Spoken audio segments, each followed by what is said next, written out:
Você é artesão ou artesã? Você diz assim: "Poxa, como foi difícil, está sendo difícil essa situação que envolve a pandemia para os nossos trabalhos", não é? Pois bem, artesãos de Manaus estão recebendo capacitação por meio do projeto Manaus Feita à Mão. Essa ação é realizada por meio de uma parceria entre a Prefeitura de Manaus e a Associação Zagaia Amazônia. Para conversar com a gente sobre essa ação, nós convidamos o vice-presidente da Associação Zagaia, Ricardo Tavares. Oi, Ricardo, como vai? Tudo bem? Oi, Patrick, como vai? Bom dia. Bom dia, muito Tudo obrigado. ótimo. Ah, que bom, muito Espero que obrigado. você esteja bem também. Estamos indo, graças a Deus. Muito obrigado por atender a gente. Eu já vejo que o cenário que você escolheu tem a ver com a arte, né? Aquilo que você produz, as pessoas também, muitas coisas bonitas, muito lindas. Bom, como é que esse projeto foi criado aqui em Manaus? Manaus feita à mão. Bom, Patrick, primeiro, obrigado pelo convite. O projeto Manaus Feito à Mão, ele já está indo para a segunda edição, né? Então, a primeira edição ela ocorreu há exatos 2 a 3 anos atrás, né? Quando foram capacitados uma quantidade de artesãos, né? Na diversidade de matérias-primas, né? Que nós temos aqui no município de Manaus, né, fibras, reciclados, a costura criativa. E nessa edição foram selecionados novos artesãos. Né? A Centep, responsável por realizar um novo cadastro, percebeu que o número de artesãos cresceu consideravelmente, né, do ano para cá, principalmente por conta, né, da entrada de novos empreendedores no mercado. Né? Só ano passado nós tivemos aí no Brasil o, basicamente um incremento de 1 milhão de novos MEIs. Então, foi um número bastante substancial e grande parte desse movimento foi para o segmento do artesanato. Então, esse ano, nós estamos realizando, né, que foi via edital, né, ao qual a Zagaia conseguiu submeter, né, e foi selecionada para organizar essa jornada de 4 meses, a qual começou primeiro com um workshop sobre tendências, né, onde a gente coloca as tendências do mercado de design, decoração e moda, que são temas transversais hoje em dia ao mercado de artesanato. Depois disso, foram selecionados alguns artesãos para participarem de uma etapa mais aprofundada de desenvolvimento de produtos, e lá na frente nós teremos também, novamente, um momento aberto, né, onde os artesãos vão poder contar com informações relacionadas à parte de mercado, inclusive também a parte de exportação de artesanato, que é algo que ainda no mercado local ainda é uma novidade, né? Mas que a gente tem um mercado em ebulição em nível internacional muito forte. Pois é, a gente entende também que o nome dos produtos da Amazônia tem um apreço lá fora muito forte. Mas, por outro lado, a gente percebe que as nossas empresas elas têm ou alguma dificuldade para chegar nesse mercado internacional ou algo que ainda precisa.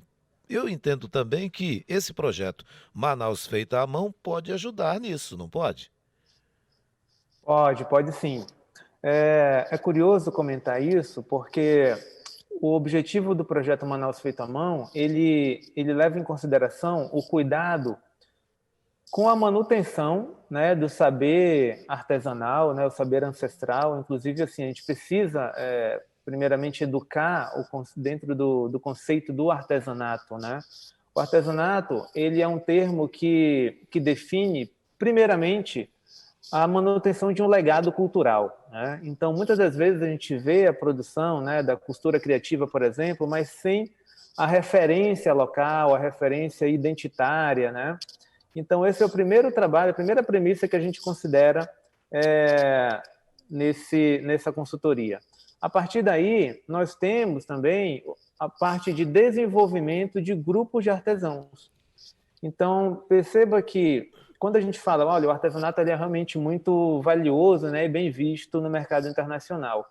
Mas como é que está o preparo dos grupos de artesanato para atender essa demanda, né? A gente sabe que a gente teve aí essa pandemia, muito da produção acabou ficando parada, né? Teve um gargalo nesse meio e agora está tendo essa retomada.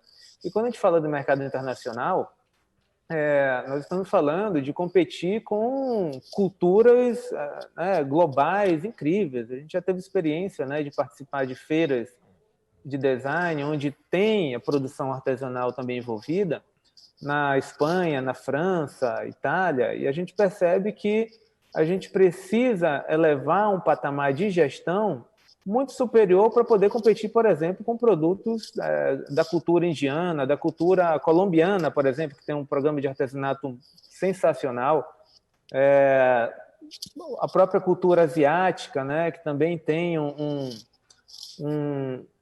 uma iconografia muito forte que atrai os olhares dos compradores internacionais. E quando a gente fala compradores, né, a gente está falando tanto do usuário, né, eu, você, que gostamos de comprar e adquirir produtos de identidade cultural, mas também de lojistas, né? E esse é o grande ponto-chave que a gente precisa considerar. O mercado de artesanato brasileiro, ele movimenta anualmente 50 bilhões e parte pela venda tradicional, né, das feirinhas, mas também existe o mercado de PJ, né, onde lojistas, né, lojas de design, grandes redes, investem na produção artesanal de grupos para poder compor as suas coleções de produtos artesanais, seja de mobiliário, de moda, né, ou de itens decorativos. De fato. Agora, Ricardo Tavares, eu comecei falando com você sobre a pandemia e eu disse que isso pode ter prejudicado muito os artesãos, as artesãs. Confirma esse prejuízo no período da pandemia? Confirma sim, né? A gente tem alguns dados, né, que informam realmente o fechamento de várias operações e, como havia detalhado, a gente também teve um incremento, né, de novos artesãos dentro desse mercado. O fato é que algumas ações foram percebidas, né? Então foram definidas e realizadas alguns bazares, né? Durante essa pandemia, lojas virtuais, e aí a gente está falando somente de Centep, né? Mas de outros atores, né? Que conseguiram se movimentar para fazer essa operação. E aí é onde, nesse ponto, que a gente percebe a necessidade da desenvoltura na parte da gestão do negócio. Porque muitas vezes a gente acha que o artesanato ele está somente enquadrado ali na economia solidária, mas ele é um negócio como outro qualquer, né? E nesse ponto a gente conseguiu perceber os artesãos que conseguiram se destacar, né, dentro desse contexto de transformação digital, né, saber ter uma fotografia bacana, gerir uma rede social, manter uma base de clientes, né, e se comunicar com eles, né, de forma online. Então, foi possível perceber alguns que realmente conseguiram passar da pandemia muito bem e outros que não conseguiram se adaptar a essa mudança.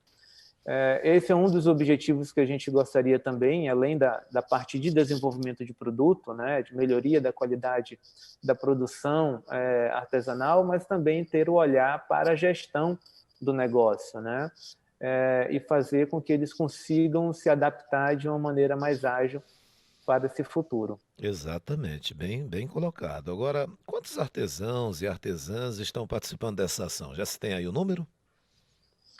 Olha, existe sim. Acho que primeiro a gente precisa considerar o número realizado no cadastro inicial da Sintep, que girou em torno ali acima de 500 artesãos, né? Na gestão anterior nós tínhamos ali 250, então esse número dobrou.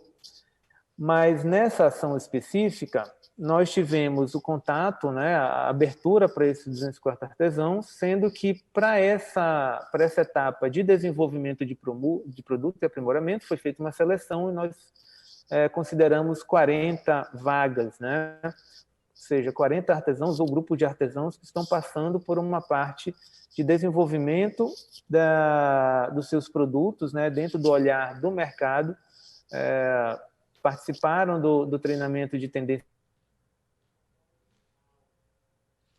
Bem, a gente está fazendo essa entrevista pela internet E, lamentavelmente, ocorrem essas coisas em qualquer lugar do mundo, né? Aliás, em qualquer lugar do mundo não, né? Aqui no Brasil acontece mais, não é assim um problema do nosso equipamento, não é? É a internet que é um problema. Vamos ver se o nosso entrevistado já está conosco novamente? Ricardo Tavares? Ou caiu? É, caiu, né? Ah, Oi, tá, tô tá na sim, escuta. voltou. Vocês Desculpa, na conseguem hora me que você estava ouvir? falando, sim, agora sim. Houve um momento que parou quando você estava Tudo falando, bem. um minuto depois parou. Queria que você continuasse, por gentileza.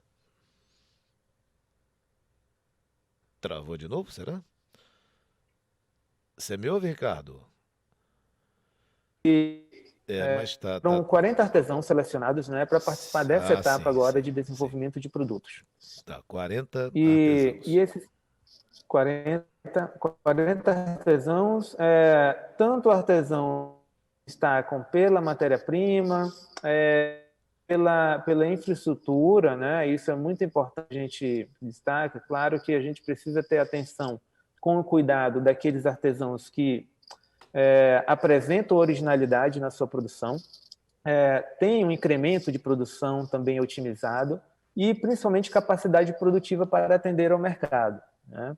Então, foi feita uma triagem, nós chegamos nesses 40 artesãos, onde se destacam várias matérias-primas. Nós temos, por exemplo, Uhum. quem trabalha com couro, quem trabalha com a fibra natural. Nós temos, por exemplo, o grupo da Amarne, né, que é a Associação das Mulheres Indígenas do Alto Rio Negro, que tem a sede aqui em Manaus, né? Só elas a gente está tratando ali de 60 artesãs, né, que estão ligadas à Amarne, e alguns outros artesãos que são realmente, que trabalham sozinhos, mas tem um trabalho muito único na parte de madeira, na parte do crochê, e que realmente a gente consegue contribuir com um olhar de mercado preservando a técnica que é só deles, né? Na verdade, assim, a gente costuma dizer, Patrick, que a gente não entende, né, da técnica, né? Quem entende são eles, a gente apenas influencia a partir do olhar das tendências, né? Considerando também o resgate da iconografia local, para que eles tenham um trabalho realmente único, que a gente possa realmente se orgulhar de ser, não, isso aqui é nosso, é a cara do artesanato amazonense, isso aqui eu vou comprar. É, muito legal. Bom, então esses conteúdos todos são ministrados, né? Vocês ministram tudo isso, aquilo que pode chamar a atenção das pessoas, os artesãos pegam a ideia e vão aprimorando também. Agora, vocês também passam técnicas de aulas de vendas, de gestão também para os artesãos e artesãs? Está programado, sim, né? Nós começamos primeiro com essa construção da preocupação do entendimento do mercado, né? Principalmente assim, do entendimento da construção de personas. Foi tratado também a importância de se ter uma boa gestão, e hoje a gente fala muito, Patrick, da gestão de pontos de contato, né? Inclusive, foi tema até da minha dissertação de mestrado, que foi concluída ano passado. Nós criamos aqui na Zagaia uma ferramenta de autodiagnóstico, né, de gestão para artesãos, chamada Fantastic. E essa ferramenta ela analisa 15 pontos de contato básicos, né, que todo negócio pode ter. Então, a gente está falando de uma rede social, de um cartão de visitas, né, de uma embalagem, de um produto. Se a gente tem, no final, um nível, um coeficiente, né, que indique os pontos de melhoria, isso já direciona ao artesão que ele enxergue, né, quais os pontos que ele consegue melhorar. E, além disso, também mais na frente, a gente vai tratar um pouco mais, né, e aí não somente para os 40 artesãos, né, a gente vai abrir realmente para toda a comunidade, com alguns temas que são bem particulares ao segmento e que a gente pode abordar, sim, a parte de vendas, a parte de formação de preço e principalmente de estruturação, né, da gestão para atender outros mercados. Bom, essa parceria com a Prefeitura de Manaus está sendo considerada por vocês como importante? É muito importante, Patrick, muito importante, né? A gente precisa agradecer esse movimento da Centep, né, da Prefeitura de Manaus e de todos os atores que se envolvem com o artesanato. Às vezes o artesanato ele é relegado somente né, a um segmento, parece que é menos, né? Parece que a gente está comprando somente para ajudar. E muito pelo contrário, a gente tem uma cadeia produtiva ali muito pujante, né, muito rica. Nós realizamos uma exposição ano passado no CRAB, né, que é o Centro de Referência e Artesanato Brasileiro do SEBRAE, chamada Gente Peixe. E ontem, inclusive, nós recebemos o relatório, né, com destaque para a exposição. Então, é muito importante que a gente tenha atores, né, e assim, agradecendo a prefeitura, mas que outras entidades também se envolvam para tornar esse legado da nossa cultura algo viável economicamente, né? A gente trata o projeto Manaus Feito à Mão como um legado cultural e principalmente de suporte econômico, porque também é um trabalho digno, como outro qualquer, né? E que tem o seu valor e que também tem as suas histórias de sucesso. É isso. Vice-presidente da Associação Zagaia, Ricardo Tavares, muito obrigado por sua participação aqui com a gente, pelas informações que você nos ajudou a compreender bem a importância dos artesãos, né, das artesãs também, e essa entidade, a Associação Zagaia Amazônia. Muito obrigado, que a gente possa conversar bem mais outras vezes. Bom dia. Bom dia, Patrick. Eu que agradeço novamente. Sucesso.